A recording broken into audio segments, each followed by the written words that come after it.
Well, hello, friends. Welcome to another stream with your friend Uncivil Law with another YouTube lawyer. We complete our a collection plaque here, trying to make sure that we've got plenty of people to talk about all kinds of field. And today's guest is none other than the great, the one, the only, Emily Baker. Yay! Hi, everybody. So Yes. glad to be here. Thank you. Thank you. We had miscommunications, which were totally my fault today.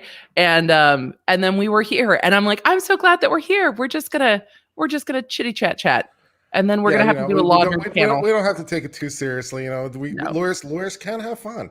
It's been known to happen. Usually it's drinking's involved when that happens, but we can do it without. Although I've got I'm drinking the only beer you should be drinking right now. I drink it for the irony. You've got to drink Corona for the irony. I'm unfortunately allergic to beer, which is stupid, but it's true. So vodka and kombucha, because I'm a basic bitch from California. That's very sad. I feel for you on a personal level. I would. It's depressing. Do you have issues with sulfites in wine too, or is it just the beer with a weed or something? I generally can do some wines. I have issues with malt. So it's the malt. It's not even the gluten. Like even gluten-free beers I can't drink because it's a malt issue. I mean, among other issues. I understand. Yeah. So you can't even do like a malt chocolate. That's just sad because malt chocolate is fantastic. It's fantastic. It makes me very sad. I really enjoyed on Halloween getting those little packs of Whoppers as a kid. Like I loved it. But then my parents were always like, "Oh, you're feeling sick because you ate too much candy." No, that's not what it was. It was that I was eating shit I was allergic to. So malt is a total problem, amongst other things. So. Absolutely. Yeah, so and also we should make sure to note that your channel has really blown up rapidly as a point of pride for you and a point of envy for me, trying to figure out how to replicate the magic of whatever it is you've got going on. But so much of it is your personality, which I don't know that I can, nor should I attempt to replicate.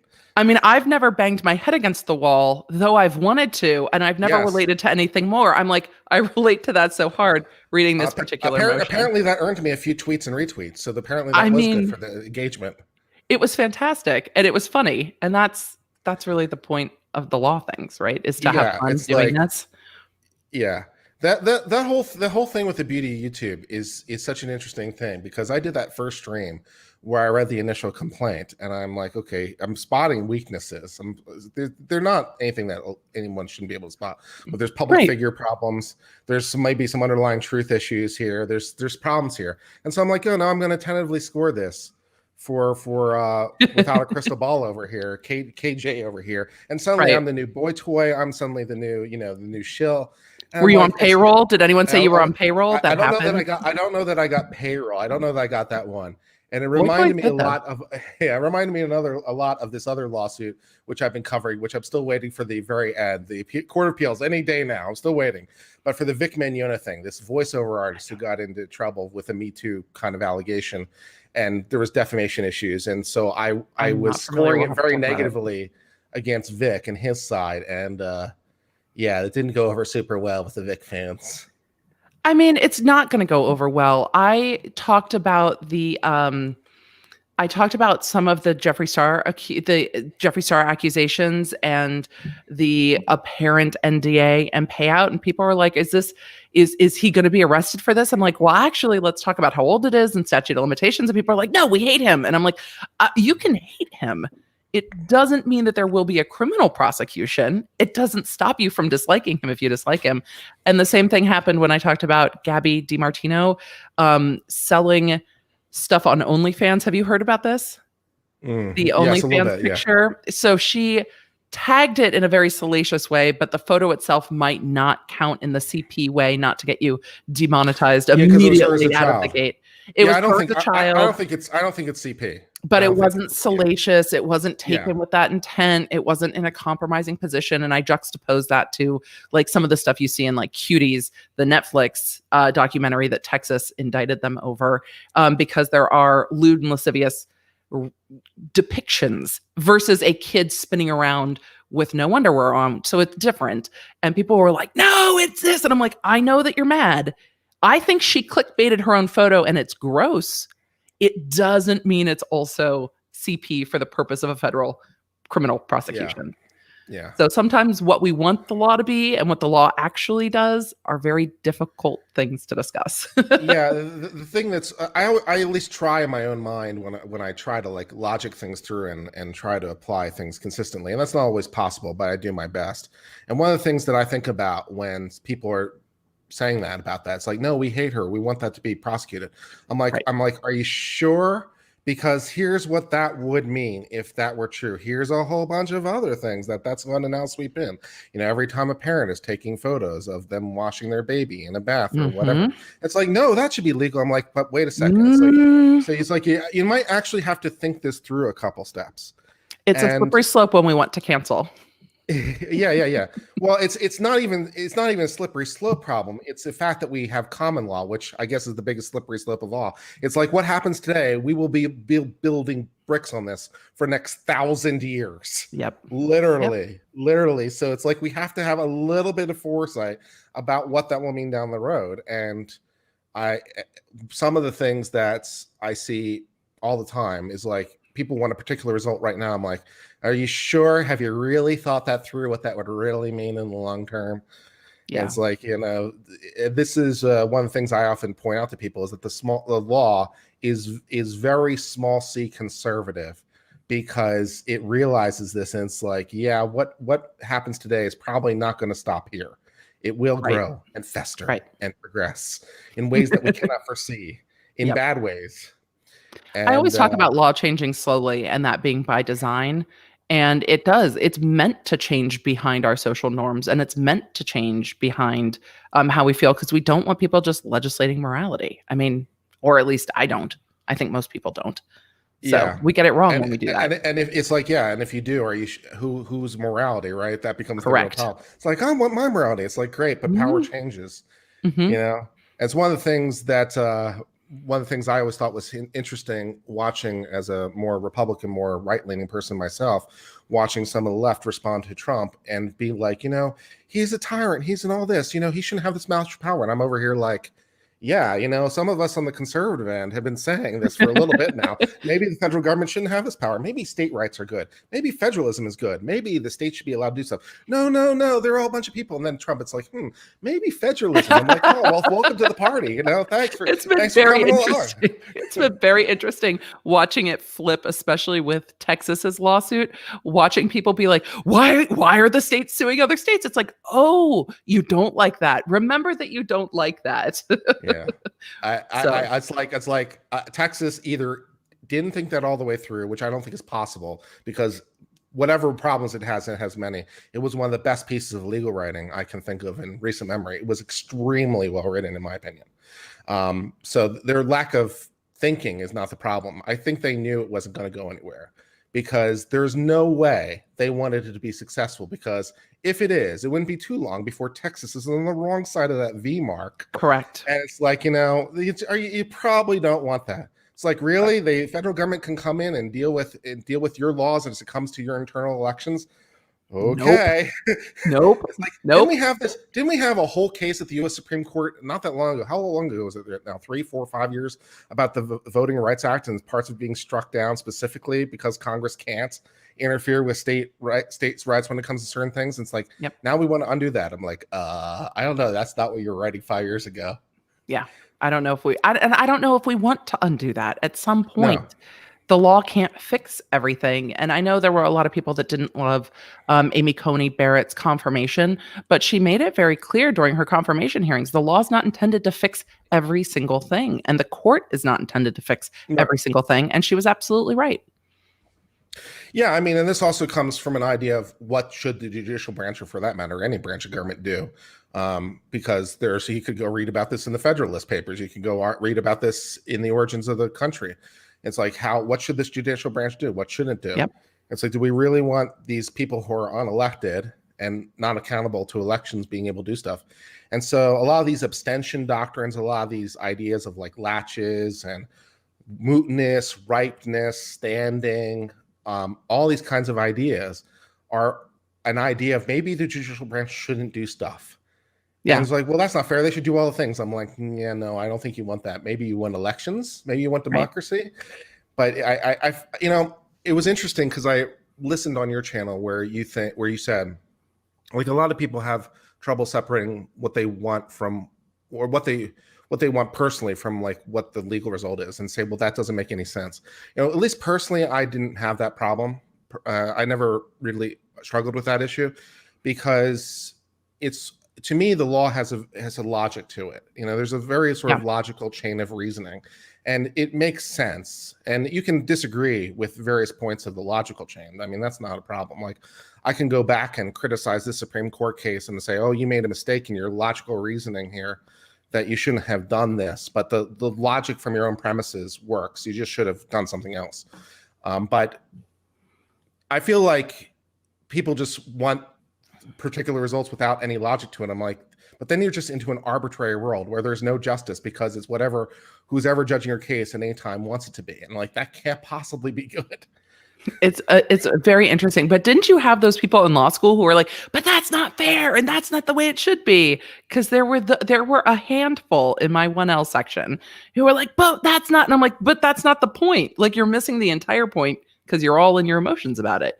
And I think it is hard for people, especially when we talk about pop culture or criminal justice or social justice, when the law result and what people feel the moral or the correct result are very different. And it's like, but I don't want to understand why the law works this way sometimes. I'm just not happy with it. I'm like, right, but if you want this defendant to have all these rights, but then you want to also prosecute Jeffree Star for something that's outside of the statute of limitations, you can't have both things, because the law doesn't pick and choose based on how much people like a given defendant. So it can be a defendant we all don't want to see prosecuted. It can be a defendant everybody wants to see prosecuted. They get treated the same.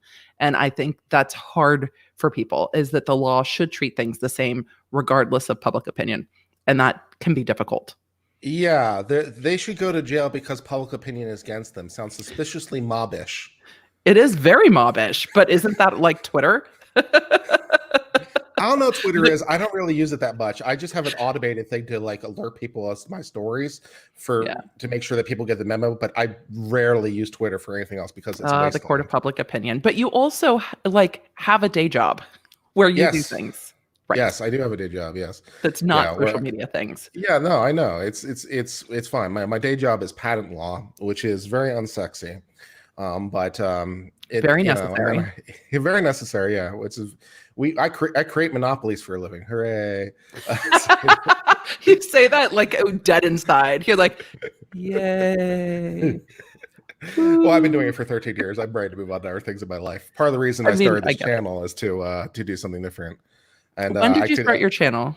I mean, seriously, a year ago. I mean, I had it before then, but really seriously about a year, 14 months, something like that. Okay, very nice. And it's been going well. I picked up about 15,000 subs last year, so it's nice. I think that is nice.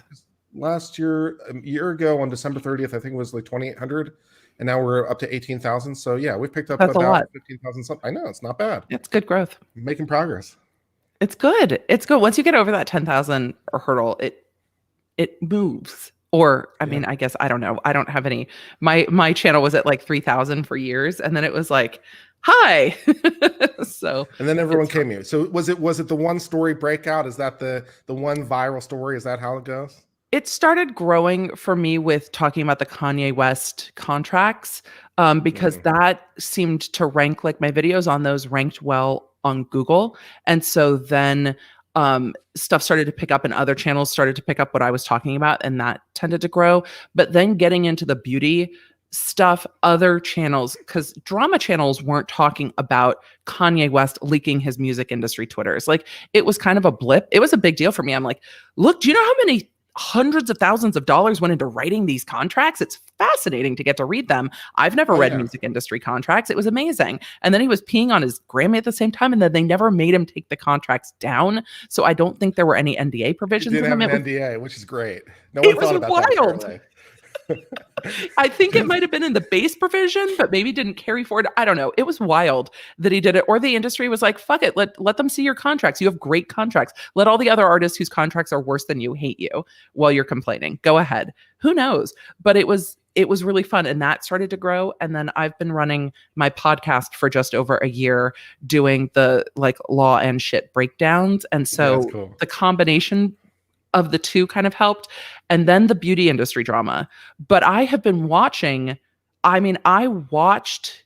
Oh, that we'll get Sorry, there we're coming for to sure. that. No, we'll I get was there. just adding as a source. I watched Dramageddon 1 happen. I watched Dramageddon 2 happen. I watched Carmageddon happen. So it was in a space that I already was really having fun with. And so it was a different kind of space because I watched all those people. I mean, did you watch all those Dramageddons go down? I would imagine it's not necessarily your area. I'm very late. I'm very late to the party. You know, I'm very late to the party. And Nate Brody, who is my friend, he called me and was like, "Hey, there's this lawsuit file. You might be interested." He didn't tell me anything else. He just said, "There's this lawsuit. There's this drama. There's a 9 million channel versus like 150,000 channel. Might be good for some traffic and some views because people will be interested in it. Not a lot of people talking about it." That's basically what he said to me. He didn't tell me to take a side. Didn't tell me how to analyze it. He just sent it to me. Here's a lawsuit. I'm like, okay, great. And so then I cover it and I'm reading this thing and I'm like, and people are like, "You are so biased. You are so out for them." I'm like, "I know nothing about these people." You're like, I really don't care who any of them are. I don't know any of them. I have no interest in this whatsoever. I don't know what a Tati is. I don't know what a KJ is. Nor do I particularly care. It's like, I just want to look at the law. I just want to look at the lawsuits. I was very interested in it because I had followed Tati through all of the things. I was unaware of KJ or her channel before the lawsuit, and then I was filled in very quickly. There are quite a lot of people with opinions, and they were very helpful to share them. I took note. There's some opinions. There are definitely some opinions, and I love that. I was like, let me hear. And then because that, I've never seen anything play out so much in like the same sphere we're talking about. Like, it's essentially two YouTubers in a lawsuit that is playing out because one of the channels continues to talk about it on YouTube and tweets and deletes about it. And that's, I think, why the story gained so much traction, because there was all this wildness around it. If it had been, here's a lawsuit, here's an answer, and no one else had talked about it, and the party, I can't say parties because the one party has said shit, the party continued doing stuff, it drove so much more attention to it, because then everybody was playing along at home being like, what is going on? What has been said? What hasn't been said? What's been deleted? And then that motion to preserve evidence came so quickly. Motion not to delete your shit. Motion not to delete your shit. I like that very much. Quickly. That's like, I want to put that in a header myself, not ironically, just because I can. It is. I mean, that's what it is. Don't delete your shit. Hey, we're in a civil lawsuit. Don't delete your shit. Litigation's pending. Don't delete your shit. Don't delete any shit. Keep all of the shit. None of the shit should be deleted.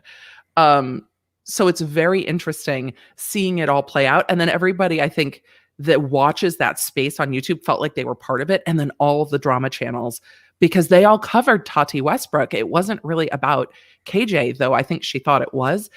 That those channels had covered Tati for years and covered By Sister and watched James Charles's subcounts drop as Tati's subcounts went up. And there's some assertions in the motion to dismiss. It's like, no, she wrecked herself over By Sister. I'm like, her channel grew millions after By Sister. The day By Sister came out, Jeffree Star was on Twitter. This was before like the Jeffree Star James Charles stuff happened. This was before the Jeffree Star Shane Dawson stuff happened. Jeffree was on Twitter going, Tati, congratulations on 6 million. Congratulations on 7 million. Oh, congratulations on 8 million. It was millions in a very quick succession. So her channel exploded over By Sister as James's was plummeting. Well, I didn't love By Sister. Tips, I'm open. I'm available for tips. She's got some of that 9 million magic. I'm open. You know, I'm amazed she's retained 9 million. I think people are waiting to see what happened. I think people are really waiting to see what is going to happen when she comes back. And I think we've seen little bits of her talking. And we're going to see that again in their response to the motion. Is it a motion to dismiss? Is it a motion to quash? Is it a jurisdictional motion? It's something. It's many things. It's everything. It's all the things. Except the motion salad. to dismiss the defamation, which seemed like an odd choice to me, as I expressed through some physicality. Because they talked about it for pages of, you're like, oh, we're going to attack the defamation. Oh, no, where is it? Oh, it's not there. Okay, there's no rules here. What rule? Can you imagine a federal judge being like, but what law would you like me to apply to this bitch? Because I don't see any law up in here. And and at some points it cites, and no shade to citing the practice guide. Sometimes it's the only thing to cite. Most of the times I see the practice guide cited, it's because the attorney writing the motion wrote the section of the practice guide and they just want to kind of stick it in there a little bit. They're just like, I would. as I've said previously in my Right. quoted opinion, but the practice guide is cited and then California law is cited within that motion. And I'm like, why? Not Ninth Circuit, California cases. Like this Washington federal judge is going to be like, but why are we citing California law? Yeah. The only move more baller than that I've actually seen done once or twice is where a former federal judge is now a litigant again or a litigator again, which happens, and now he's citing his own decision that he wrote in a subsequent case. I'm like, that's pretty freaking baller. I've like, seen here's some people precedent that I wrote. I wrote it. Like, that's good. That's like, that's pretty ball. You might be familiar because I wrote it. I've seen DAs cite back to their own law review articles. Now that one, I haven't seen. I don't know if say their own law review article. That's a nice one though. I've seen people cite back. I was not on law review. I was not that kid in law school. So I started a law review. Really? Tell me about that. Yeah. Well, at the time, I went to University of Akron School of Law, and at the time they just had the one main law review, Akron Law Review, and it's a long story. But Akron had won an intellectual property law review for a long time. Akron is home to the National Intellectual Property Center. The National Museum is in Akron, Ohio, for the patent law. There's a patent law museum. There's a patent law museum, intellectual property museum in Akron, Ohio. Yes. Does it have the little things that go on the end of the shoelaces? Is that in the museum? Those are called Akrons, and I don't know if they are or not. Yeah, I was like, I know the name for that. But, yes, but no, yeah. So they have the museum there for that anyway. So that's a big intellectual property center there, and they teach that. And so they had wanted it for a long time, and through a sequence of events. It's a really good story, incidentally. I basically became the last man standing as I was going into, what was that, my 3L? Yeah, so I was going to my 3L, became the last man standing. I was like, I'll start the law review. And they're like, okay. So yeah, I published 2 volumes and 9 articles and cobbled together a staff. It was great. That's a lot of work. It was a pain in the ass. Yeah, that's an incredible amount of work. That's amazing, though.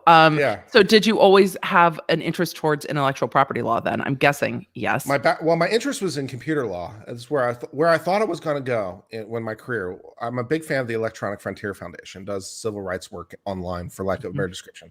I've been a member of the EFF since like the late 90s, 98, when I was still in high school, something like that.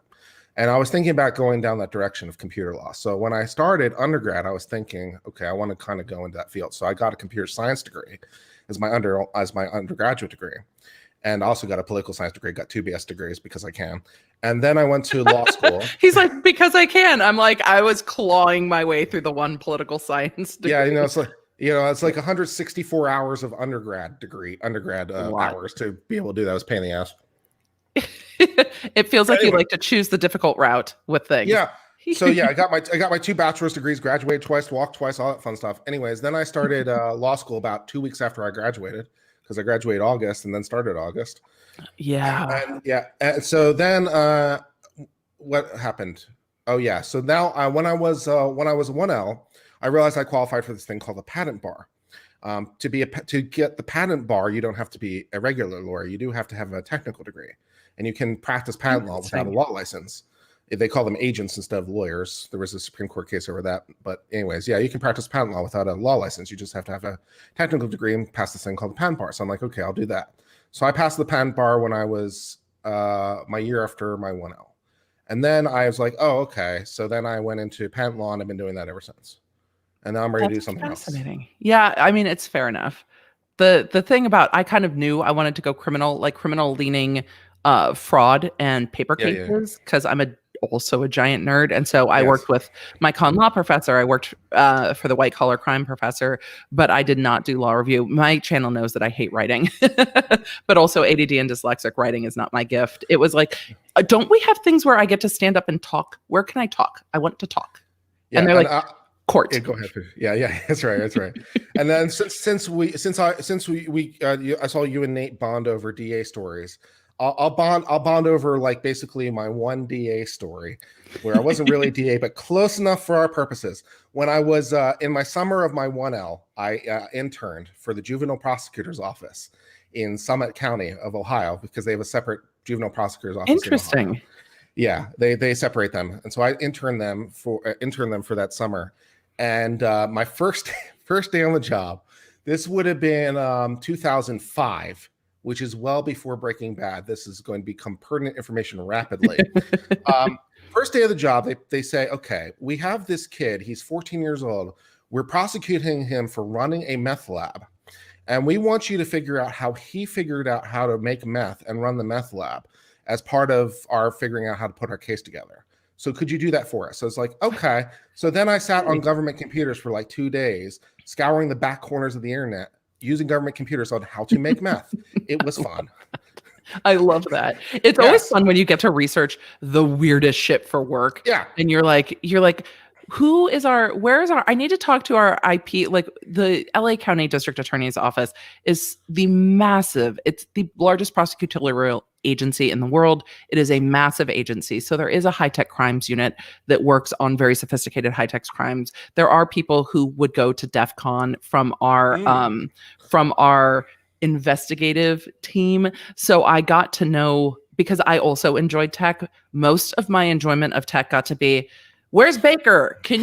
I don't know how to run the tech in court. So I got to be part of a lot of prosecutions because no one else could figure out how to run the tech in court. So I was that's oh, we need help. Okay, I'll come here and do the Lohan prelims when Lindsay Lohan was in court for stealing a bunch of shit because no one else knows how to run the tech.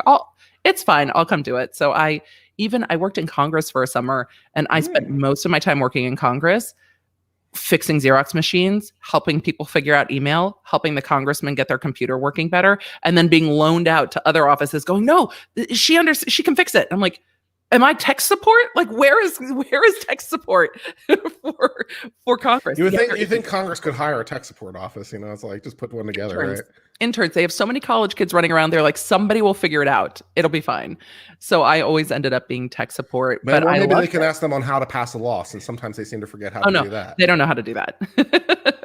They're like, wait, we just shove everything into the one thing. And I'm like, can you please just break it down? We could cover the 5,300 pages they just passed for the stimulus bill. We'd cover that on my channel. That'd be fun. Oh.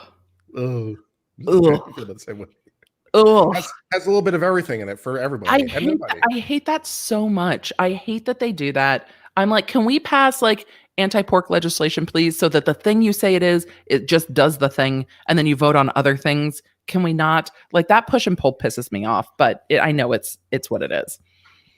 You got to get people on board somehow, and bribing them is as good a way as any way. It is. I talk about that on my channel a lot when we talk about the tax code. People are like, what is this? I'm like, oh no, this is where everyone does their favors. They pass these little tax provisions into all kinds of random shit, and it all ends up, did you still have books? Did you ever take tax in law school? Like a tax? I took exactly one day of tax, and I noped out of it. One day. I was like, I got time for something else. Because at the time, I graduated law school in 2005, and so we still had all of the books. So the tax code at the time was 2 volumes on like onion paper. It was ridiculous. I should have kept them just for dramatic effect in my background, but when I got rid of them, I was thrilled, and I didn't think I would end up being on YouTube. Your background is awesome, and it makes me extremely envious. And you have to come and help me do interior design or something. This is IKEA, and then I put Hue lights behind it. Still, it has like colors and schemes and things that look interesting on them. Like, you probably haven't watched the home edit yet. Yes, there are Pokemon. These are my Pokemon toys up here. There is a TARDIS right there, and then there is a little like miniature of Hogwarts back here somewhere, and my Apple, all my fangirl stuff, and then my gavel, my podcast editor sent me that says facts, not fuckery. So when I call the law nerds to order, I have a bunch of them. I need to find all my Model UN gavels. They're around somewhere. I did Model UN. I won at Switzerland one time. That's a good story. That's a good story. That is a good story. I got to go to Washington, D.C. the year that Chelsea Clinton was at our same conference in Model UN. So when they had the little Model UN like dances with all of the high schools, there was like all these Secret Service. Now, did you ever do Model Arab League? That's real hardcore. What? Oh yeah, the Model Arab League. So you get to represent the Arab League countries in the Model Arab League.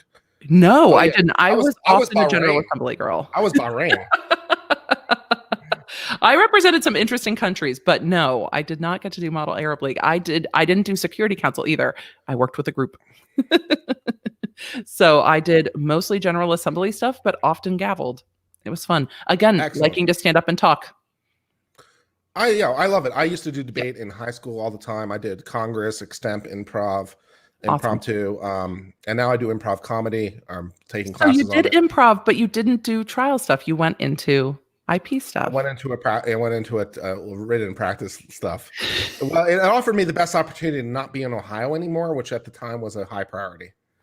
That's a very fair reason to pick. Yeah, I went to law school in Ohio, but I didn't take the Ohio bar. I took the Virginia bar because I wanted to nope out of Ohio. So yeah, so that's how that panned out. And still the only state I'm licensed in, because I still get to practice on my patent law license, because as we discussed before, Right, you're part of the patent bar. You technically don't have to be a lawyer. And Florida and Texas can't stop me. There was a U.S. Supreme Court case on this out of Florida, because of course it would be. And the U.S. Supreme Court told Florida to shove it, and so it was nice. Yay!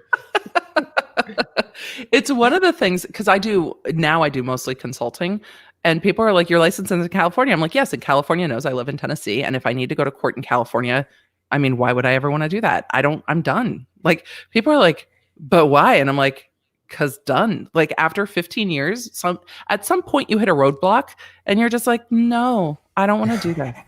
Well, that's where I am. I mean, I've been doing this 13 Yep. years, and I'm ready to like do something else. I don't know exactly what that is. I'm hoping the YouTube thing will kick off and pay the bills so that I can just do this full time. Because, truth be told, I love the academic side. I love that stuff more than practice. And I really love I love the channel, and it gives me an opportunity to talk about it. And it's like, because I can't geek out academic law to a lot of people. Right. And now I have a community that will listen to me. It's nice. It's fun. Have you looked into the teaching avenue to supplement that?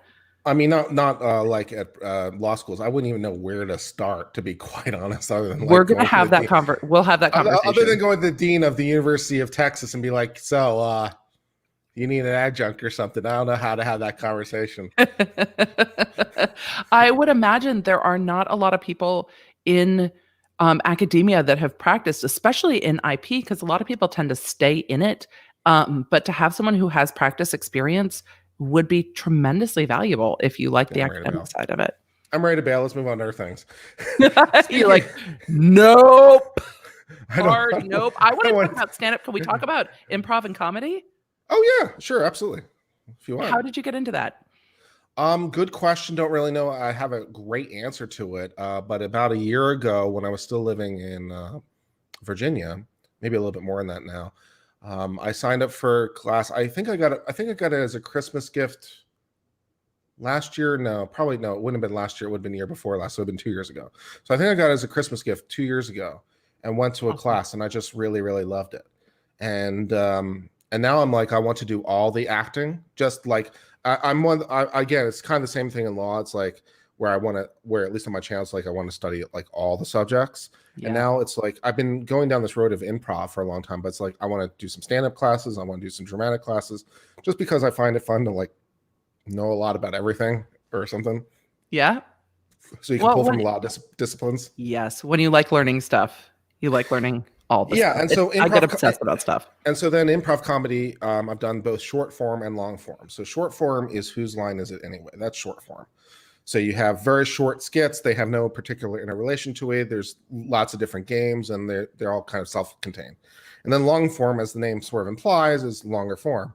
And so I've been doing. I just did my 4th level class. That was an 8-week class. So I've been doing like 48 weeks of classes or something at this point. That's very cool. And now level 5, we have to do a 30-minute long improv with characters and story and structure, and like you just improv an entire 30-minute scene of a play in real time with other people.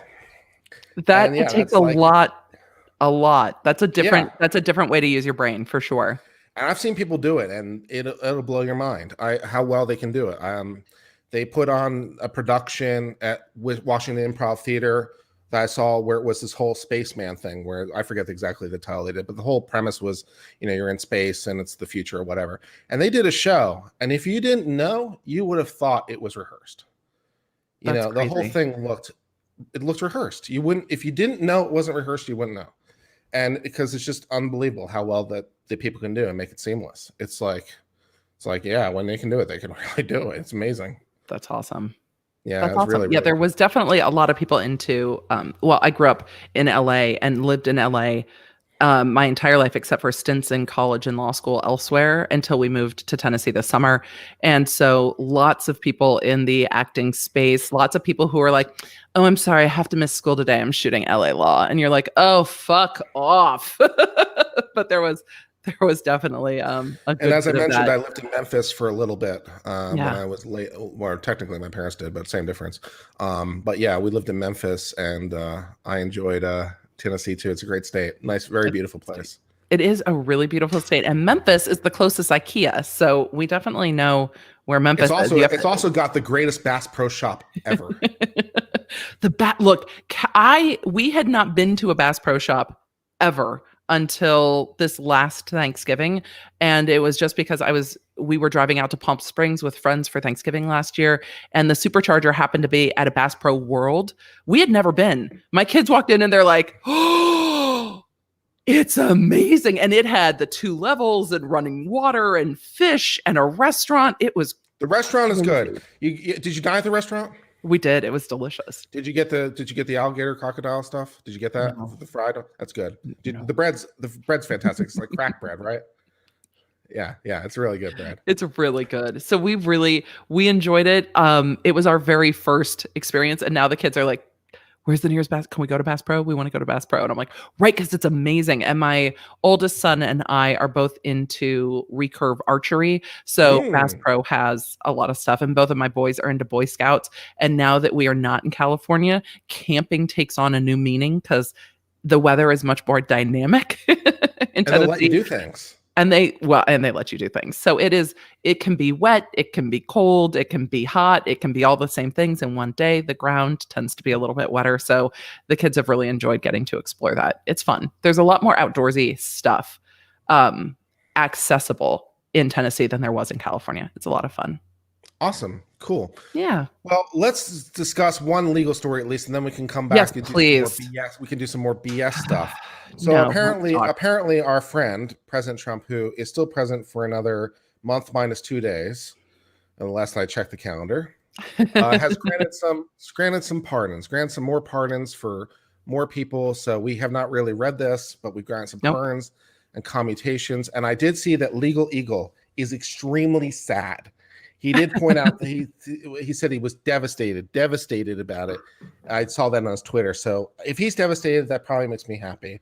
So we'll just go with that. But apparently we've issued full pardons to 15 peoples and commuted part or all of Wait, I see sentences. at the request of Kim Kardashian. Can we give the pardons and commutations came at the recommendations of Trump allies in Congress and in the media, as well as Alice Johnson, whose high-profile case Trump granted a full pardon. Oh, so Alice Johnson had input, which I remember seeing Kim talk about her case. The new district attorney of Los Angeles is hoping to bring Kim Kardashian on to form one of the committees.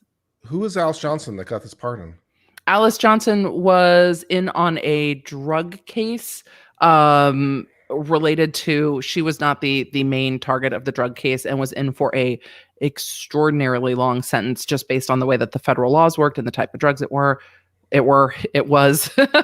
And Kim Kardashian very much lobbied Trump to get her sentence. Yeah, she's working on her law degree. She's doing it by reading, if memory does not serve me incorrectly. Kim Kardashian is using the very little used California apprenticeship avenue to law. And because California allows non-accredited law schools and Kim Kardashian doesn't have an undergrad degree, she is apprenticing under a civil justice kind of firm out of San Francisco to do that. And she has to there are different tests you have to take if you go to an unaccredited law school. They call it the baby bar after year 1L. So there are different levels of tests you have to take, and she's taking that track. So we'll see.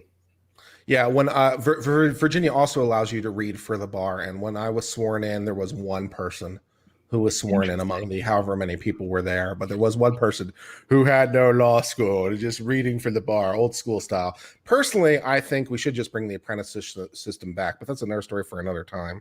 I mean, you don't really learn how to practice law through law school. No, right?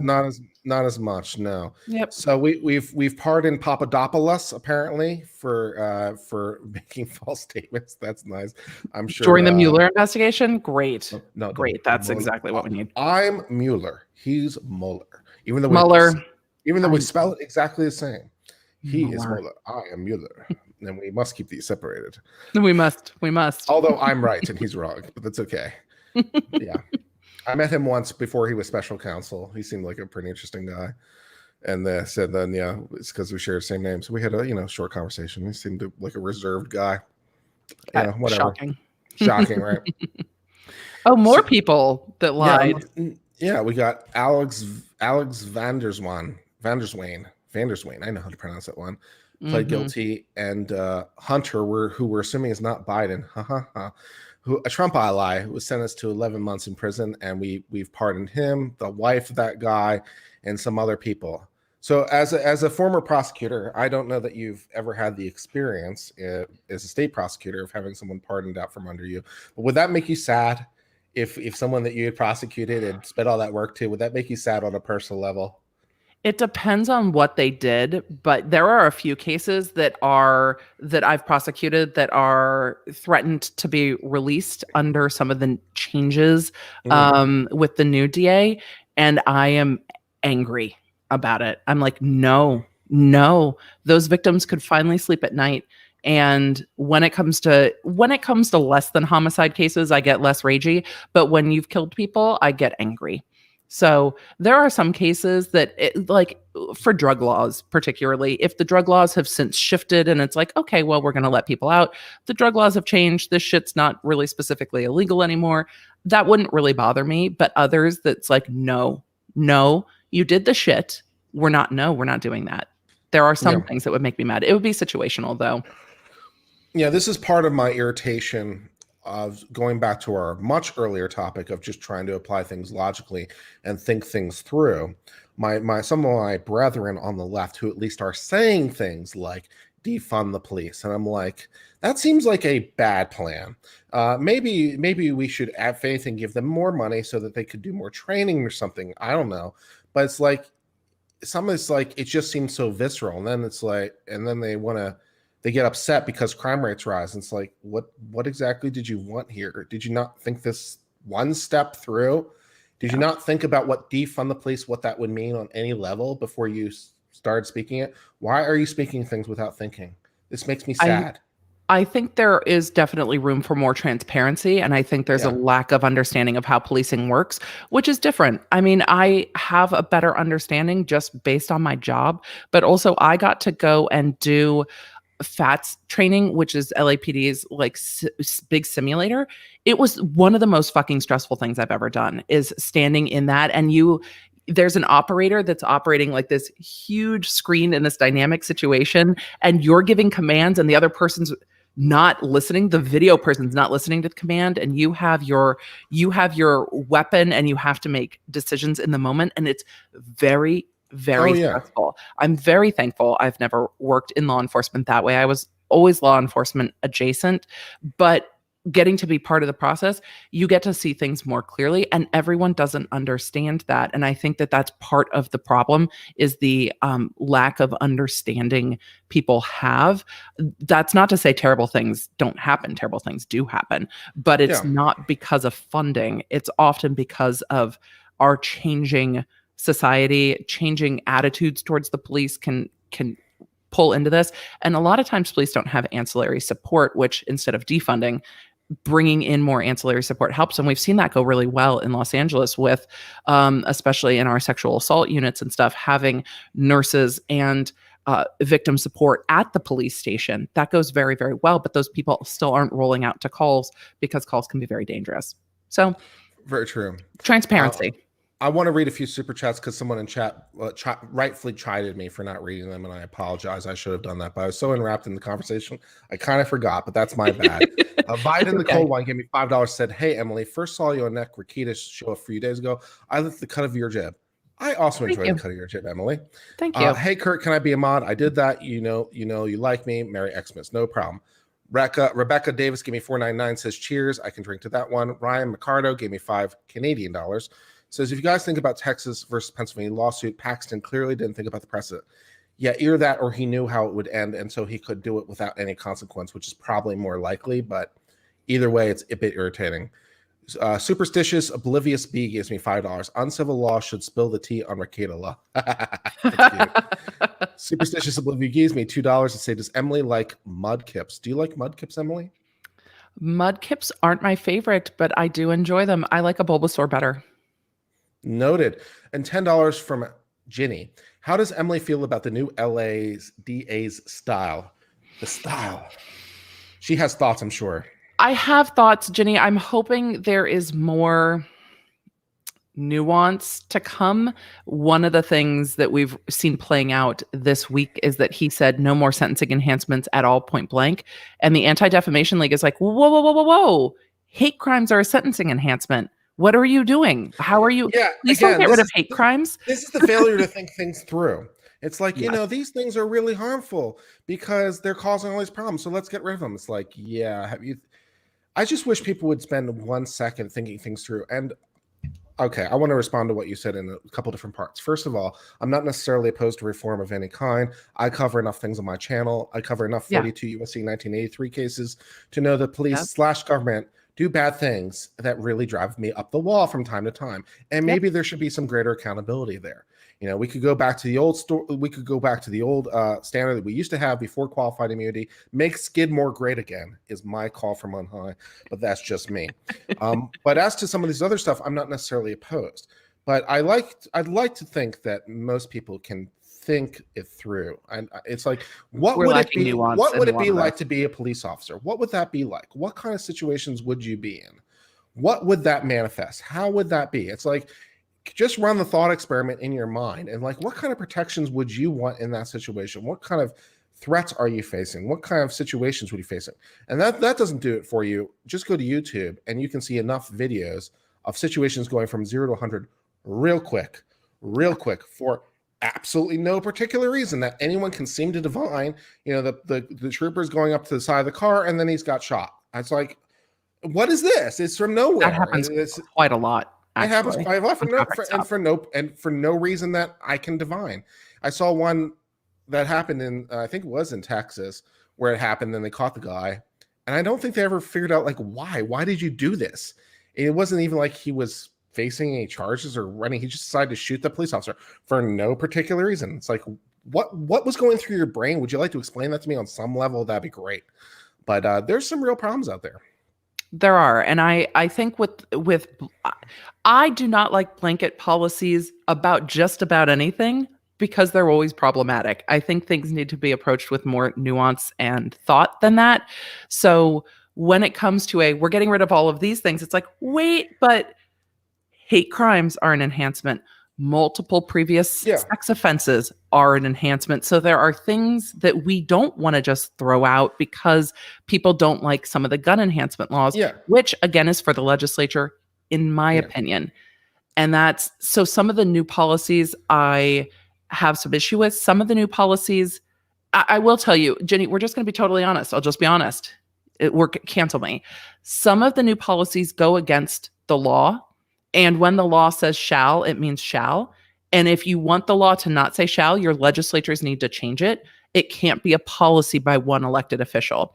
And asking 800 plus DAs to go into court and defy the law, I think puts their bar license at risk. It also puts their integrity at risk.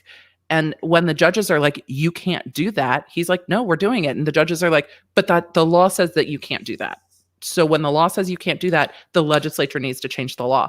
I don't have a problem with the voters saying, hey, legislature, this shit, change it. But that's not what's going on at the moment. So I don't think you Man, can it seems to policy me your the way around solution the law. seems to me the solution's real easy there. It's like if you have a judge and you have some rookie DA come in and say, "Well, it's because my boss said so." Sounds like someone's boss is going into contempt real fast. You know, The it's like, DAs aren't allowed to say because my boss said so. That's not on the script that they've been given by the district attorney. There is a by script, their boss. correct?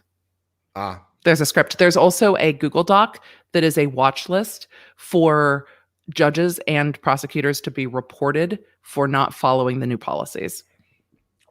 It's like that. okay. But if I'm a judge, report me Mhm. to who? Because it's your policy. First of all, it's a policy from a different branch of government. Last I time I agree. checked. So, who do you want exactly report me to as I'm a judge? My The responsibility judges, F you? the judges have been told that there can be bar complaints and that there will be a list kept to make sure that they are run against in their next election. Okay, that sounds like a little retaliatory. It sounds like I'm going to come down with some spite personally because I'm a spiteful kind of guy. So it sounds like you need to appoint me, LA judge.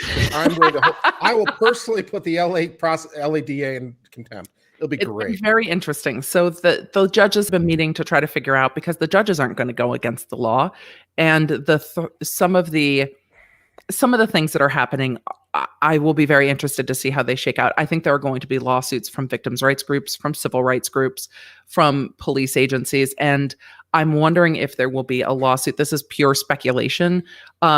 And I'm always sometimes hesitant because people still know who my friends are. So there are times Yeah, I'm you can run cognizant against of me, but retaliation. you're still going to be in jail for a while. So let me know how that works out for you. It's like someone's winning this race. I'm cognizant of retaliation to them, but I imagine there will be some workplace lawsuits that will go through the county as well for things like hostile work environment. I imagine that will be coming. So If we're we'll talking see. about bar complaints, why not file a bar complaint against the DA? That's While we're happening. at it. Yeah. That apparently that's happening. So, because at the end of the day, when you vote in a new DA, the policies still have to adhere to the law, and then there is advocacy to change the law. There was a new it wasn't a new law, but it was a change in one of the sex offender laws that allowed for youth to be treated the same regardless of sexual orientation. And the DA and the bars who had pushed for this spent years working with the legislature to really push this through so that gay youth and straight youth were treated the same under the law. Not a huge problem. I mean, the media ran with the fact that California had like legalized pedophilia or something weird, but that's not what the law was. But the DA's office worked with the legislature to change that and educated them about it. So I think that that's the way to go when you say, hey, we want to see this change. There's a way to do that. And we've seen the DA's office in LA be very instrumental in lobbying and teaching the legislature about changes that can be helpful in criminal law. But you can't just do it through policy, I don't think. That goes against my belief of the legislative branch being separate. Weird. Weird. Weird concepts. Yep, I didn't see those questions. I'm sorry. I'm done talking about the LADA, but and someone said thoughts on LA police not taking homeless but taking cars parked on the street. I mean, yeah, I have many thoughts. Many thoughts. That's shutting off water parking for gathering limit violators when many people are facing evictions. It's interesting if they're violating the limits of whatever, that doesn't strike me as problematic. I mean, assuming that's right. The mayor's shutting off water, and if businesses violate the orders, he's shutting off water. I mean, I think they're trying to. You mean for COVID-related lockdowns? Oh, in that case, they can go to hell. For COVID-related lockdowns. I think they're trying to strike it like Jake Paul having COVID parties, and they turned off the water and power to the city turned off the water and power to a number of these content houses because they had too many people in the houses, and they've turned off water and power to. Sounds like I'm getting a portable generator and some 5-gallon containers, man. We're going crazy, man. You're like, we're going rogue. But it's well, they've already gone rogue on me. I mean, I'm just pulling another one for them, you know. I don't know the limits of being able to turn off water and power for businesses that don't adhere to regulations like this, but I think a lot of businesses are struggling so hard that they can't bring the lawsuits over that to stop it, and that's unfortunate for business owners. The mayor of my city in Austin, Texas, made a Facebook post encouraging people to stay at home and not travel. Would you like to guess the principal problem with that Facebook post telling you not to travel Was he traveling? He was, in fact, traveling. He made the video from Mexico. Fantastic. Yeah. Well, I mean, the governor in California got caught in this too. I mean, Tennessee is a different vibe, but the governor in California got caught in this too, out at dinner with more than 10 people with no mask on. It was all over the news. And he's like, I'm embarrassed. I made a poor decision. It's like, you've told everyone else they can't do it. Don't do it. Sounds to me like you should pay some fines or go to jail or something. I don't know. Or have your water turned off. Maybe. Or have your water turned off. Anyway, he's still getting his hair cut. We didn't finish the pardons. We didn't finish the pardons. So there's a whole bunch. So we got some pardons for some people in the Mueller investigation, Papadopoulos and Vanderswin for lying to Congress or some other crap that they did. We got some former Congressman Hunter, whoever that is. What did he do? He was sentenced to 11 months prison. 3 years supervised release for misuse of $200,000 of campaign fund violations. For personal expenses. Don't do that. Why is it so fucking hard? Because it's a big pile of money. And I want the big pile of money. It's a big pile of money, and I like the big pile of money, man. Why do you rob the banks? Because that's where the money is. Yeah. Yeah. I had juvenile bank robbers when I was a juvenile prosecutor. I was like, the balls. I'm like, okay. Most juvies were like involved with stealing clothes and vandalism and drugs and drinking and drunk driving at 12 and shit like that. But the bank robbers, I was like, oh, okay. They're like, fuck this little shit. We're not doing this. Let's go for it. Do you give a medal or what for that? It's like, I don't know. We had a Bonnie and Clyde couple as well that was carjacking people at gunpoint. And it was a very young girl. She was like 13 but looked younger and would run up to motorists and be like, help, help, help. And motorists would roll down the window and be talking to her, and her boyfriend would come in the passenger door while they were engaging with her and put a gun in the person's face and say, get out. And then as they get out, she would get in the driver's side and away they go. That's a pretty good strategy. I mean, they had a very good strategy. It's thought through. I mean, it's like, use it. They only carjacked men. From the side. Yeah, there you go. It was very interesting. Men with they're sexist. They're sexist. Very, very. They figured men were more likely to roll down the window for a. Did they assume their genders? Did they assume the genders of the men? I mean, they must have, but this was also in 2010, maybe. They rolled up on generally middle-aged men in nicer cars and carjacked them. So we got Collins over here, former New York congressman who had spent 26 months sentence, pleaded guilty to one count of conspiracy for securities fraud, one count of making false statements. Did anyone ever pardon Martha Stewart? She did the same shit. So in sharing inside information. So we pulled a Wall Street with Charlie Sheen and Martin Sheen over here sharing some inside information. Blue Horseshoe loves whatever it was. Yeah, I can't quite remember the line, but yeah. Attending the line. Then we got some Blackwater guards. Blackwater.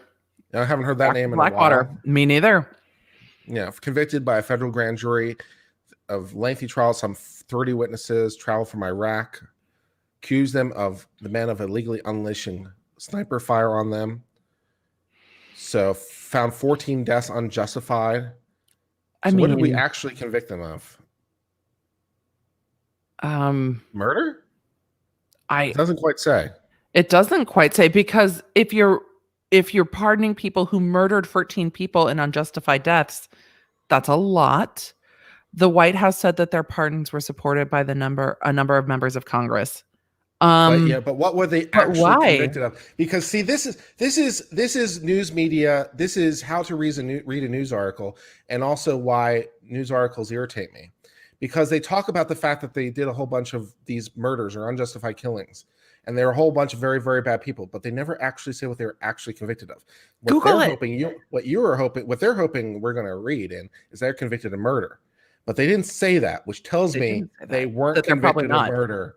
Yeah, whatever they were convicted of. But they want me to read that implication in, but I didn't, because I'm not an idiot. 2 border agents received some sentences in a shooting. See, that's helpful. A shooting. That's helpful. Yep. Thank you. Reduced by commutation, then they were outright pardoned or whatever. So yeah, let's find out if we can find out what these Blackwater agents were on. What did the Blackwater guards do? What did they actually do? Because I want to know what these guys actually did. What were they actually convicted of? because it's like, oh, they killed 15 people. I was like, did they though? Did they? What were they actually killed of? And so I'm gonna read. They convicted in a massacre, but what were they actually convicted of? What was the actual conviction? Was it for murder? Sentenced him 30 years in prison, so maybe. I mean, could be, but could also be. There was a like, first. Okay, so then manslaughter. at least one of them, Sladden, had a first degree murder conviction. So at least one of them was actually for murder. Okay, so now we've at least satisfied ourselves that this is part of it. But this is the thing about, you got to check They the should article. say that then. If you are convicted of murder, just put it in convicted of first degree murder. That would be helpful. That would be very pertinent information as we're trying to assess this. And then we could ask other questions like, was that conviction just? Did it make sense? What was it based on? Or we could go further, but at least that would be helpful information. And why are we pardoning them? Like, and what? Why are we pardoning them? That's a good question. Is it because we think that, what they did was good despite rules of war? So there's a very technical, I don't like calling a murder a technical violation, but I don't know what else to call it. But there's a technical violation of the rule of war, but what they did was actually right. So we're going to look past that violation. They're like, lawyers are so insensitive sometimes. Minor issues, minor issues. But yeah. When you talk about killings in a war zone, it actually does become much more complicated. Yeah, it becomes a lot more complicated because it's like, okay, exactly what are we talking about? Because you can actually get into the details of what exactly we're saying. Are we saying that they rounded up a whole bunch of civilians and shot them against the wall? Are we talking about some sort of war crimes thing over here? Or are we talking about they violated some rules of engagement, but it was still in a war scenario? So, or what exactly are we talking about? So this is when details might matter. Detail will definitely matter to our assessment. And at least in, U.S. law and civilian law, it's like we have hold up a bunch of different kinds of murder, different degrees of murder for this and many other reasons. Like not every killing is necessarily the same or should be treated the same or thought of as the same.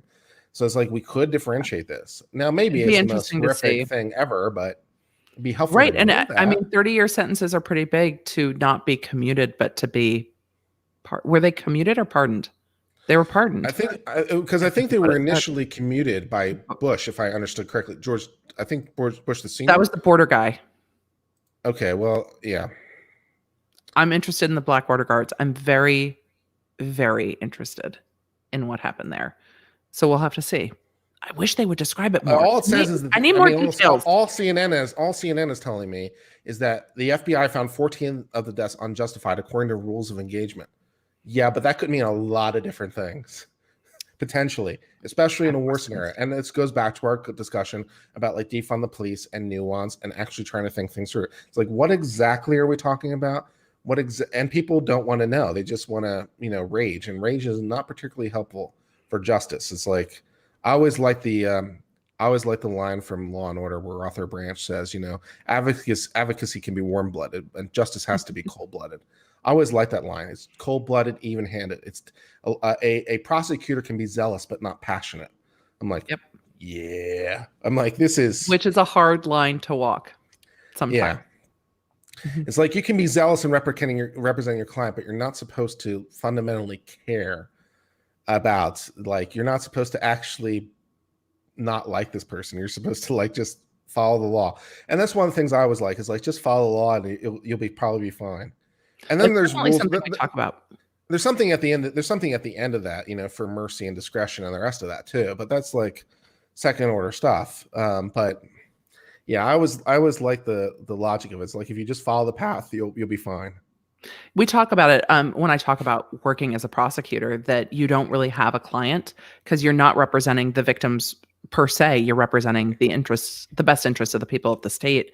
And the goal for justice has to be bigger than the goal to win for the victims and the goal to win for yourself. The goal is to do justice at the end of the day, not to win. And sometimes doing justice is not winning. And that is something very interesting as a prosecutor, because as a defense attorney, it's like, no, my goal is to zealously advocate for my client. I represent this defendant. My goal is to make sure their constitutional rights are upheld and to do the best thing I can for them. But as a district attorney, the goal is to do justice, not necessarily to win. And it's a very interesting line. Yes, when you go to trial, you're going to trial because you believe that the person is guilty beyond a reasonable doubt of the thing that they did. but sometimes the jury disagrees, and that's justice. And that sometimes is a very, very frustrating, but that's also Yeah. the job. Yeah, I mean, I've never had the pleasure of having that particular experience, but I could imagine that could be very, very frustrating in a whole number of circumstances. But I at least the stuff makes sense, at least on paper. It's like, it's like as a prosecutor, it's like I have all this material that might suggest the guy didn't do it. Maybe I should hold on to it, so it'll make my case stronger. Oh, It's like, never well, even, that's not even tempting though. I'm not supposed to do that because there's this thing called Brady, which I've learned about many, many times. Here's all this evidence that would implicate you're not the guy that I'm going to tell you about. And that's be interesting. It's like, and the defense attorney would be like, well, I have a whole bunch of information that says he is the guy. It's like, really? Will you tell me? Like, no. Nope. But it's not even tempting really as a DA, because if you're sending someone to prison for long periods of time, it has to be done right. And you run the risk that guilty people will go free to ensure that innocent people don't. And that's what it is. And that's how the system is set up to work. It's hard when it gets very frustrating for victims of crime, and victims of crime are very well aware that their rights are less than the rights of the defendant. And it feels very unjust to a lot of victims of crime saying, but they already chose to do the thing. And they did the thing to me or to my family.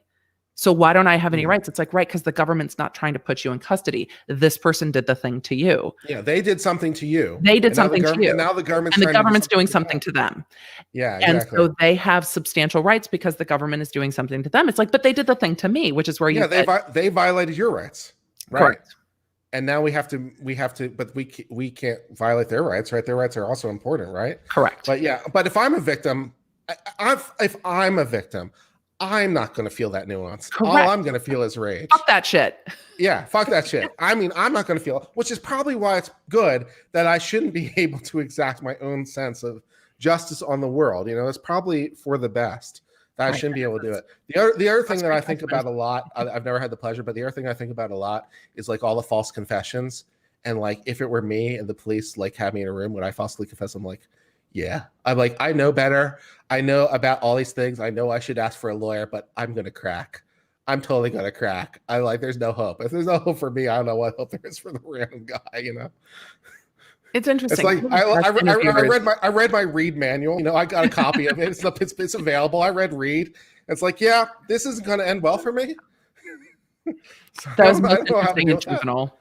Yeah. So it's interesting. It's an interesting profession for sure, and it's an interesting thing. There's a question for you as a prosecutor. Oh well, there's a couple questions actually. I saw. We'll do the super chat first. If you ever accepted a plea deal against your moral judgment to avoid traumatizing victims of court, I'm not exactly sure against moral judgment, but I'm sure you can speak to at least this in part. No, when there was like, no, as a prosecutor, this is my ethical duty, then that was my ethical duty that I followed through on. Was I sometimes frustrated that we were accepting plea deals that were maybe less than what I thought they should be to balance the interest of justice? Sometimes, but that's the interest of justice. And there were times I accepted plea deals that were fair that the victims did not agree with and were angry with. And that's a very hard thing too. When the victims are like, no, and you're like, I'm sorry, but this is the just result here. And that was very hard. I did quite a lot of cases that were vehicular homicides, alcohol-related vehicular homicides. And the balance of justice in those cases is very, very difficult. Yeah, I could imagine that's very, very difficult. I mean, at least in vehicular homicide, Virginia law, it's been a while since I read it, but if memory serves correctly, you could get at least a little as a year for that under Virginia law. So DUI-related vehicular homicides in California, depending on how it's prosecuted, you can get years, you can get lots of years. So there are Watson murders, which are actual homicides with alcohol-induced vehiculars. It can be a very interesting balance of judgment, but it's different. Like gang member shootings are a different thing than somebody who went out drinking with their friends, got in a car, got in an accident and killed somebody. Yeah. It's just they're very different cases. And so they get treated very differently, but it's it's always interesting. So no, not against morality, but sometimes there were times I was like, this person should be in jail for longer, but that's not going to happen because it's not the right result. And there's one other case I want to talk about, the wedding dress trademark case. Oh yeah, let's talk about it. It's relatively simple. It's relatively simple to me. But what's the name of that woman so I can find her thing? It is Haley Page. This kind of popped off yesterday. Do you know the backstory of this popping off? I mean, a little bit. This popped off yesterday for the chat. While you're Googling, we're just gonna chat. This popped off yesterday.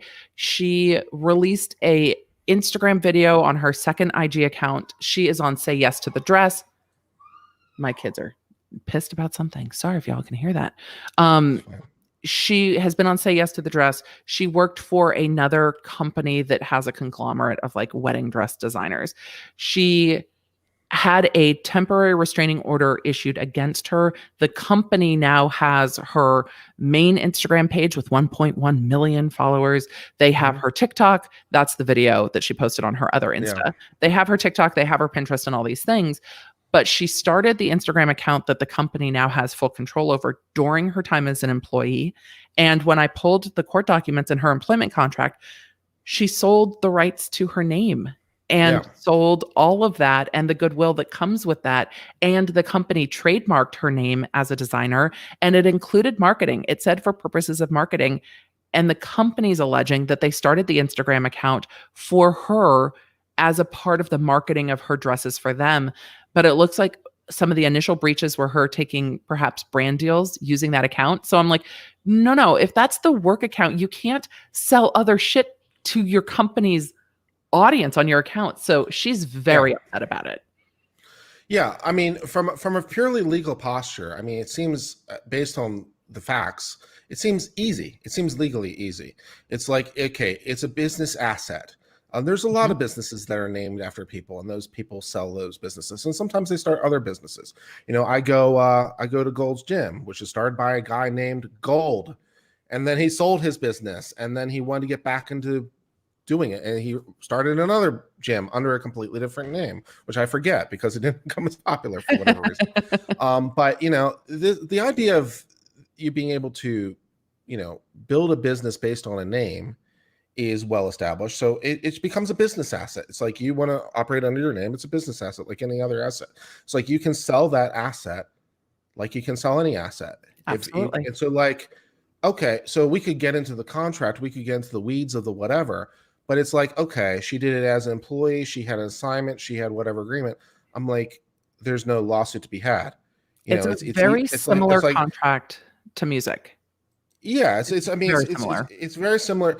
It reminds me a little bit of Chappelle's show, because this was an interesting little tiff, I guess, between Netflix and Chappelle. So Netflix bought the rights to the Chappelle show from wherever, and they were starting to air them on the I don't know if air is the right word, but whatever. They were putting on Netflix, and Chappelle said, I don't want you to do that anymore. And they took him down. Now, the reason they took him down is not because they had to. The reason is because they want a whole bunch of future exclusive deals. But it's like, well, it's like they didn't pay me. They asked for my permission. It's like, yeah, but they didn't have to. You created an asset. It's a business asset. It was sold. It was sold as part of a deal. It's like you see this with recording artists with their Taylor Swift with their original masters. My masters were sold without my permission. Okay, I already know. Permission's not required. I'm like, I already know the answer to this without reading one document. I'm like, the masters weren't created by you for starters. They're created by the recording company and the recording studio. They weren't even created by you. They're a business asset. They were part of the contract. Easy. I mean, it's like one of those things, like I know the lawsuit before it ever ends. It's like, yeah, we could go to court and fight about it for 3 years, but it's like, I already know how it ends before it ever begins. And that's what they're doing, because she has her contract's very much like a recording label contract, except that it is an employee contract. And we talked about this today when I streamed, that when you're an employee, the things that you create as an employee belong to your employer.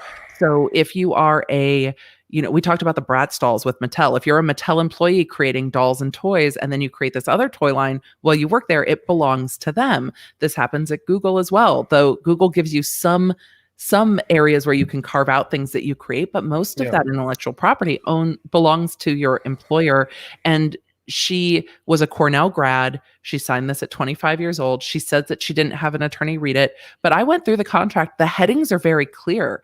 It's not written in such thick legalese that you're parsing through it. It's like exclusive rights to designer's name in perpetuity. Like, it's very clearly spelled out. They've redacted the amounts of money she was paid for this, but if they're redacting out the amounts of money, I'm not assuming it's because it wasn't a lot. I'm not assuming it's because it was an embarrassingly little amount of money. I'm assuming it's because it was a substantial sum of money that was paid for the name and the goodwill. Well, as long as it's $1 and such good and other good consideration, right? It's other good consideration. It's all in there. This is a good one from my law school days. My professor was this very interesting Orthodox Jew for contracts, and he told us about the peppercorn. And every time he mentioned it, he would literally throw peppercorns at us in class. It's like just a peppercorn, and they throw peppercorns at us. Let's say, got it, good. I got to talk about Chattel today, and I'm like, the Chattel is the Instagram account. The Chattel is the Instagram account. Chattel. They were using New York. They were using New York common law with regard to chattels. The chattel being, in this case, the Instagram account. It's very, very interesting. I think, though, this is a PR case where legally the company's right. They can still lose this one, though, in the court of public opinion, because she has built such a powerful personal brand around herself, but she built it all under the umbrella of another company. So it's going to be very interesting to see how this plays out. In the court, it's going to just go to them. But in the court of public opinion, it's going to be interesting to see if it damages the company. This is the only part. This is the only part of law that I find frustrating, and why I like the academic side more than the practice side, because it's like in the academic side, I can run right to the end of the page. I'm like, I know how this ends. In the practice side, it's like I have to deal with this for 3 years and a bunch of documents and depositions and blah, blah, blah. Like, why? I know the answer to this. I knew it 3 years ago. Why do I have to waste time? Right. It's like so frustrating sometimes. Right. Because they extended her contract. They had a right to extend in the agreement. She did not want them to exercise their option to extend. They exercised their option to extend, and she's like, no, I'm not doing it. And it's like, right, but you're contractually obligated. And then she locked them out of all the work Instagram accounts, and now they're in court. Yeah, you can't do that. That would be a company asset to which the company has the right. You can't lock them. You can't lock them out of their assets. That's why the temporary restraining order was issued. Yeah, and amazing the TRO, and amazing why it should be granted. She wants to give this tearful thing about how the company harmed me. I'm like, legally, this is easy. It's easy. Correct. Why are we wasting time? Well, everybody's crying over losing their Instagram accounts today. Trisha Paytas lost her Instagram account. She's mad. Instagram's changed some of their She didn't lose it so much as sell it, or it wasn't hers in the first place. Either one. No, Trisha Paytas. Trisha Paytas got shut off of Instagram, and it looks like it might be permanent.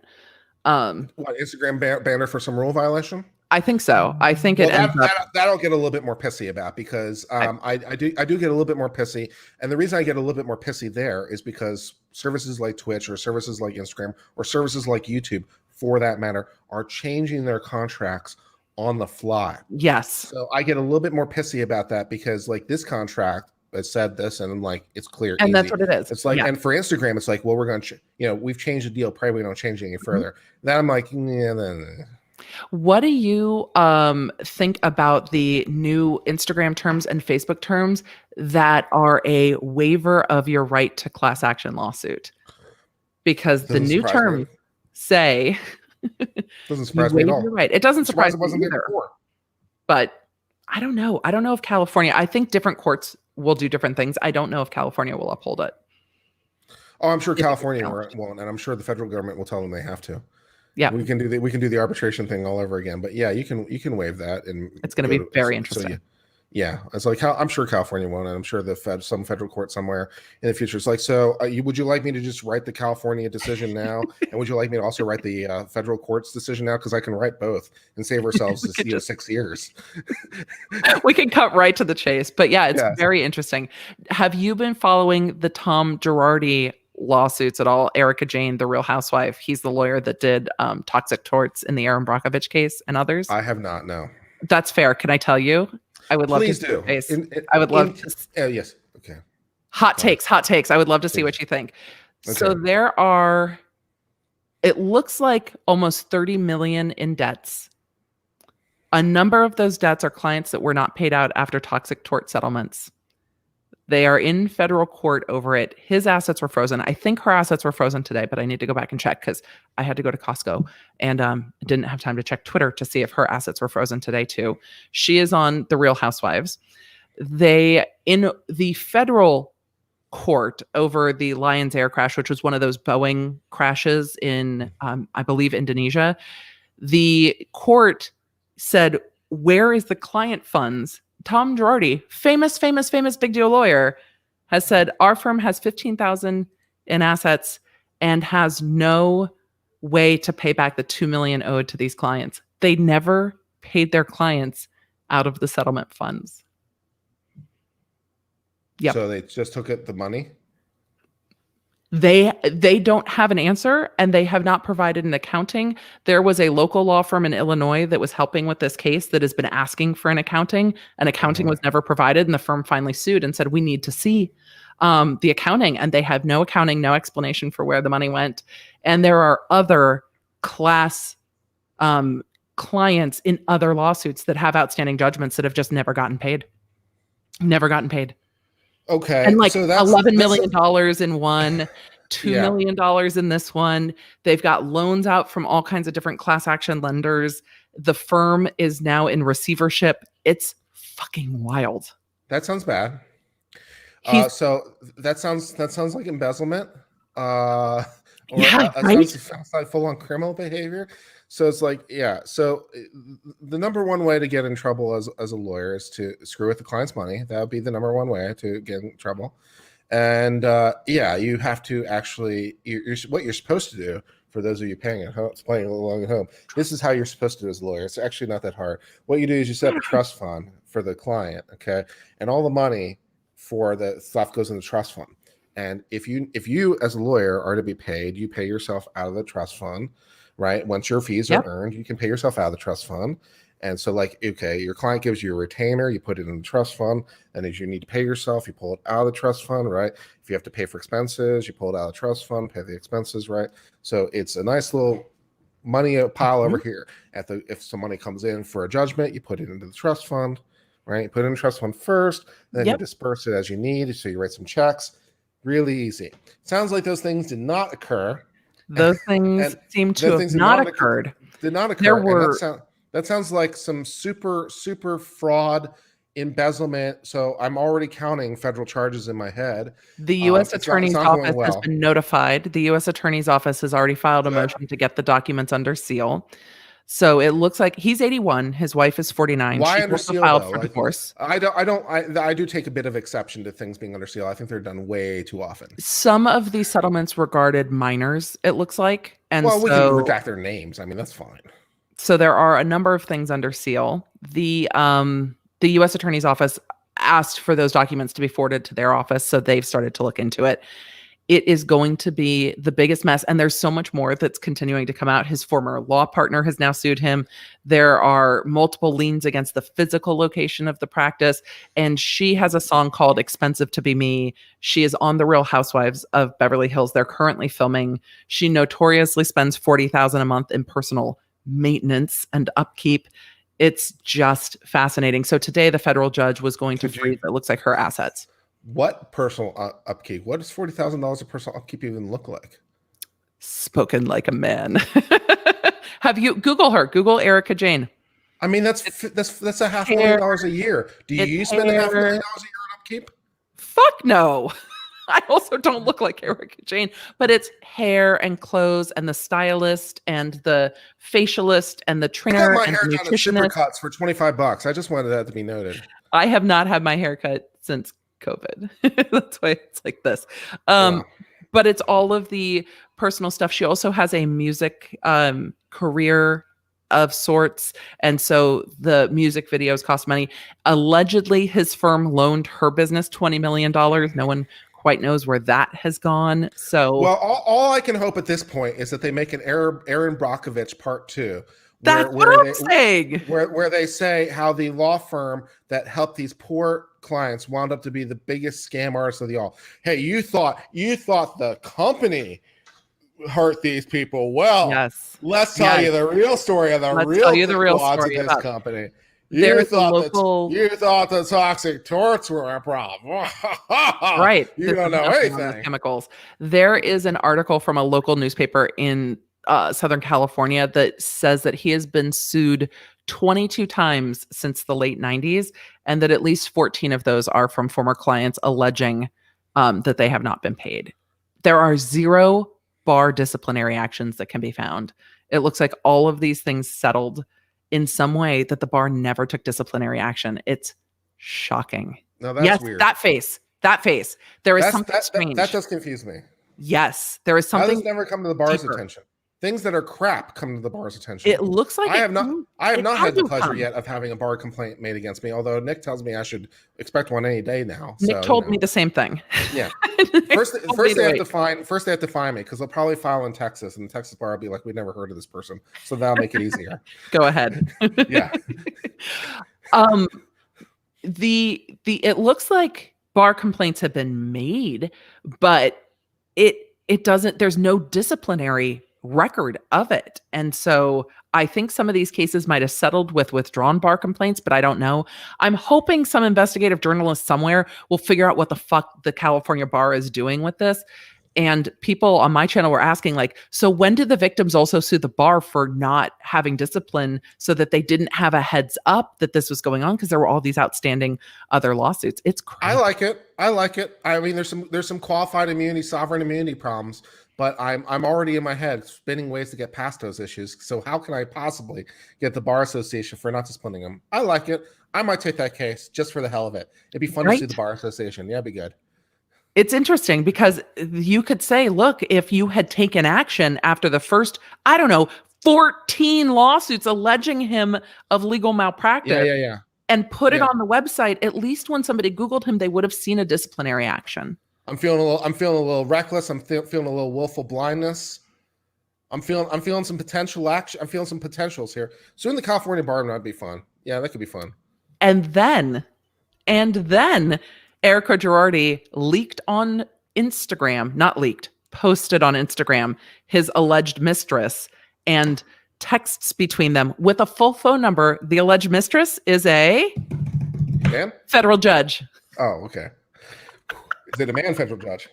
No, female federal judge, but it's a federal judge. So all of this is getting very messy, and I'm just shocked. I'm just shocked, and I'm shocked that there's been no bar action. And he kept winning awards from all of the local bar associations, from everything. Like, he's won this lawyer of the year. He had a multi-billion-dollar settlement with like Pfizer.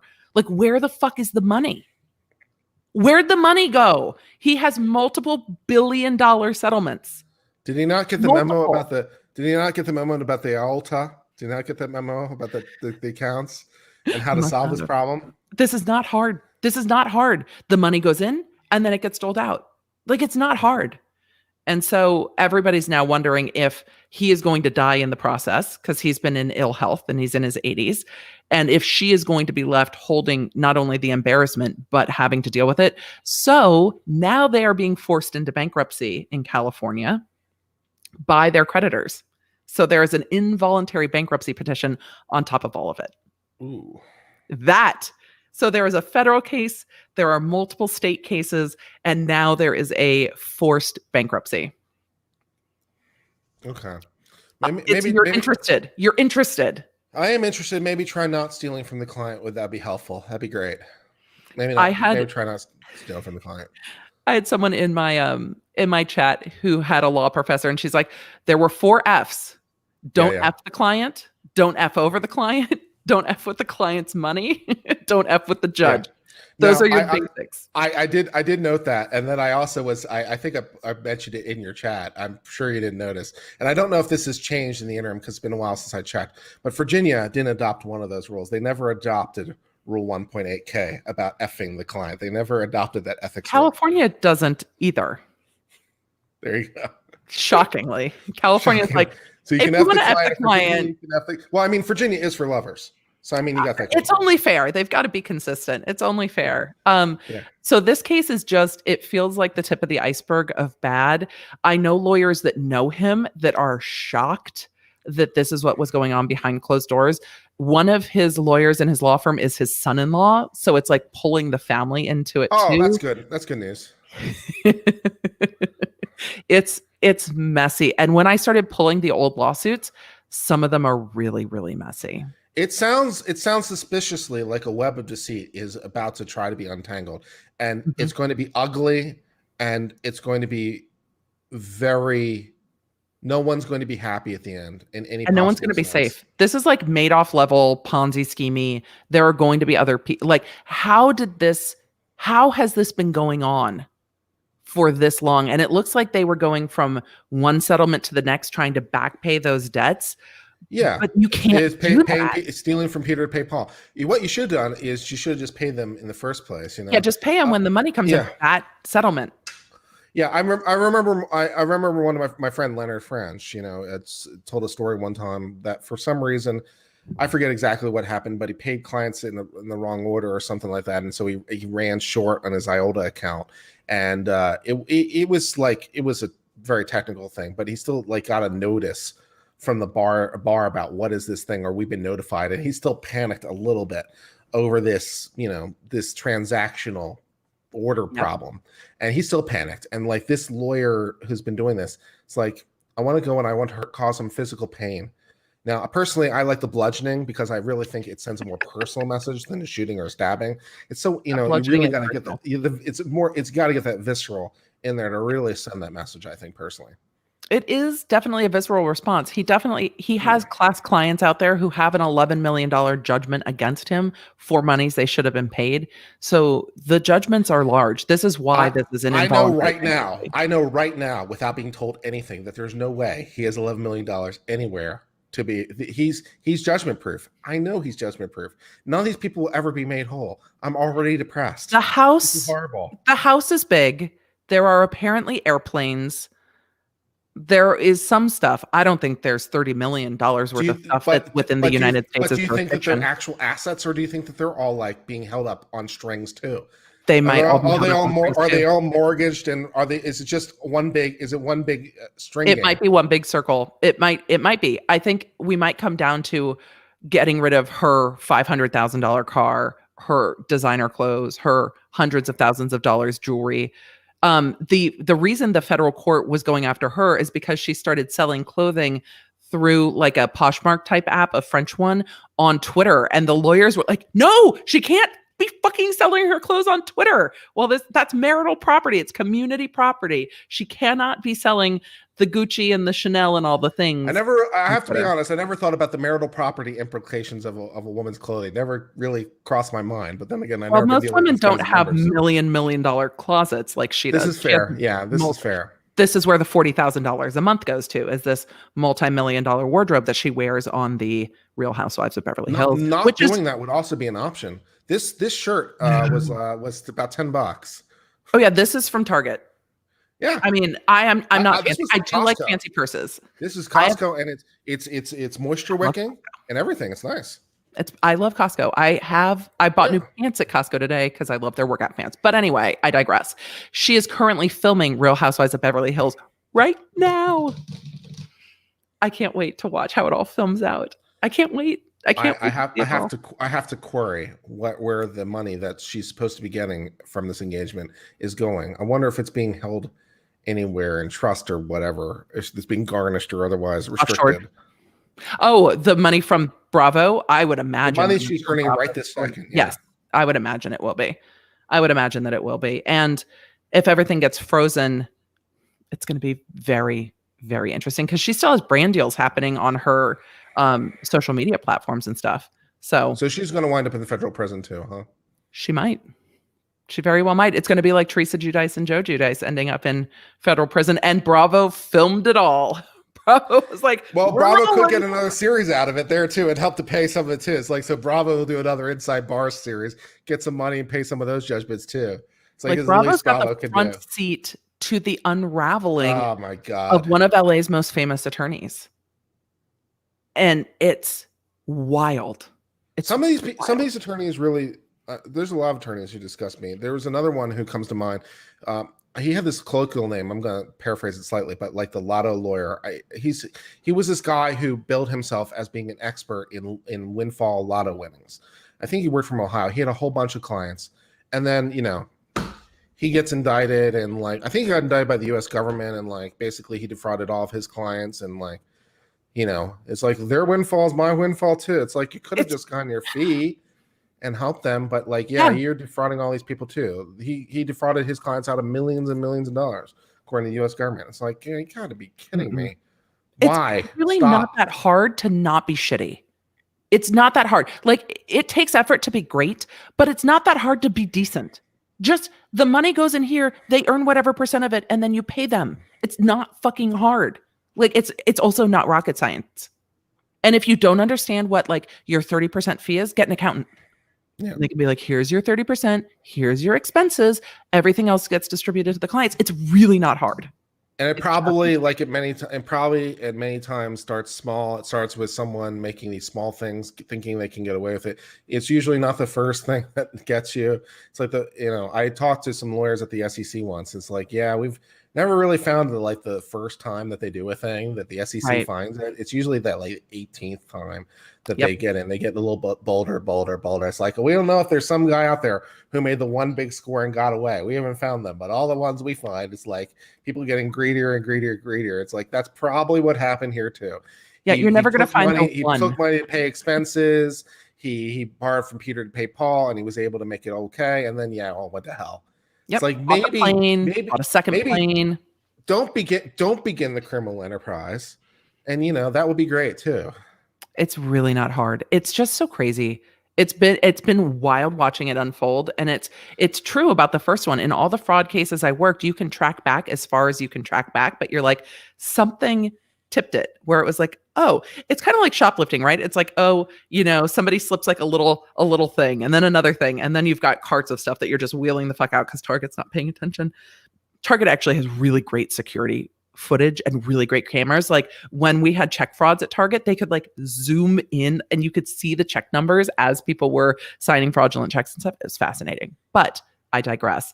The first time with the fraud, you never see it. You see you see it going in the bigger ones. And that's the true with all the fraud cases. If they just stopped after the second one, most people wouldn't get caught. Thank you, Brianna. Absolutely. I know. People should absolutely subscribe to you.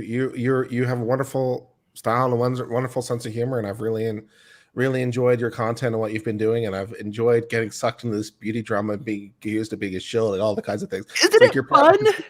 It's something. It's something. What did you think when you were called a boy toy?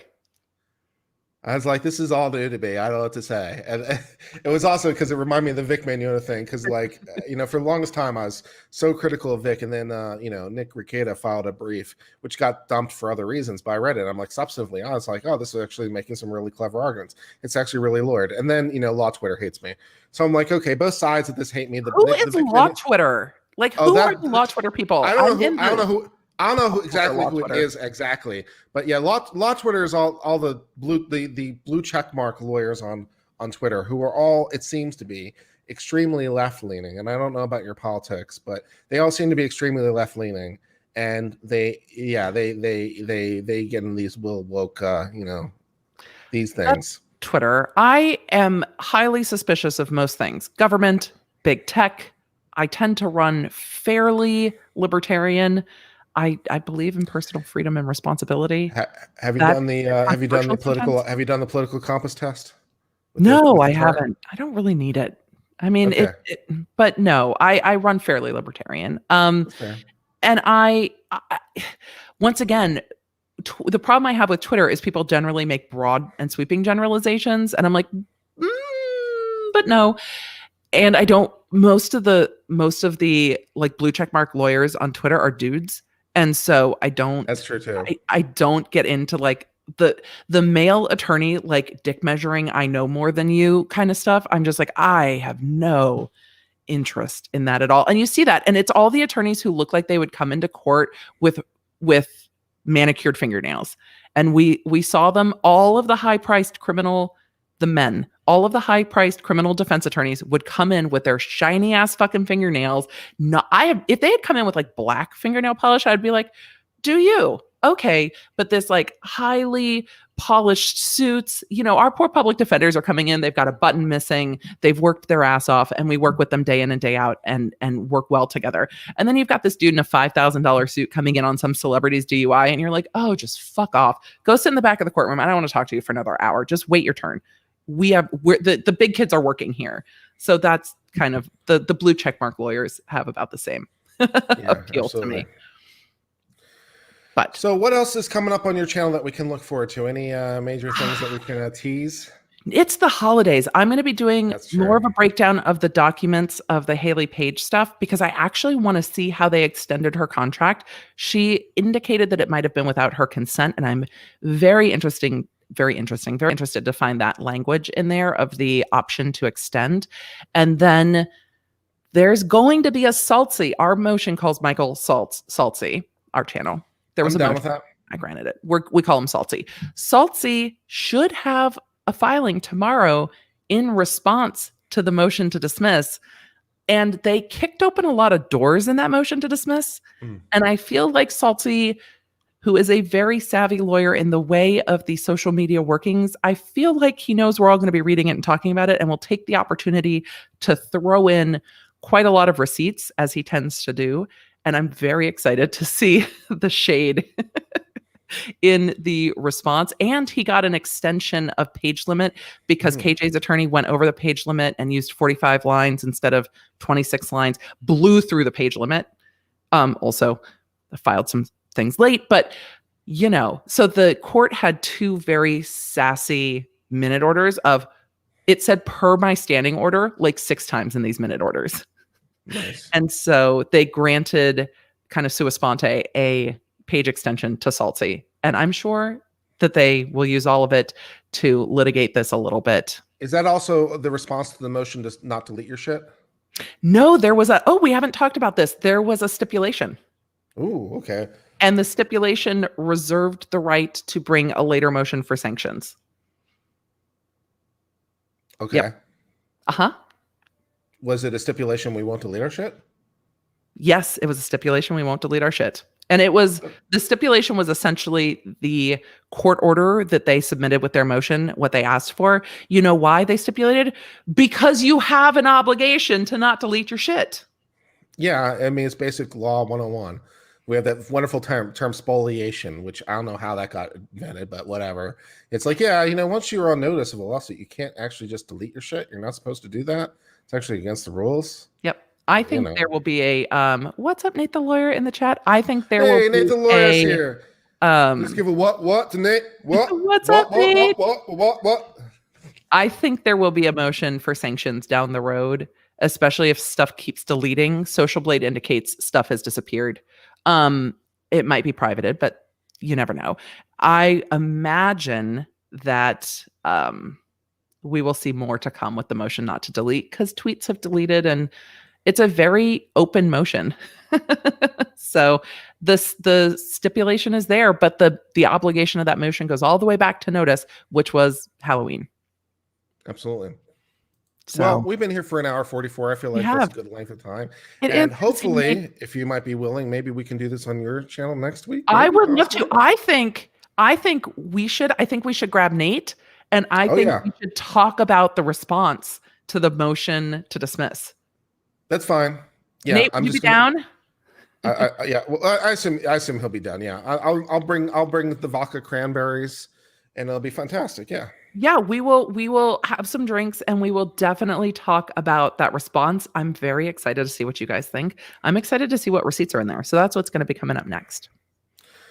Absolutely. So we definitely need to do a stream together, and we will attempt to do that. So next week is Christmas. Well, Christmas is Friday's Christmas. Yeah, but of course New Year's. So we'll try to squeeze it in there. Not like I have anything to do. It's fine.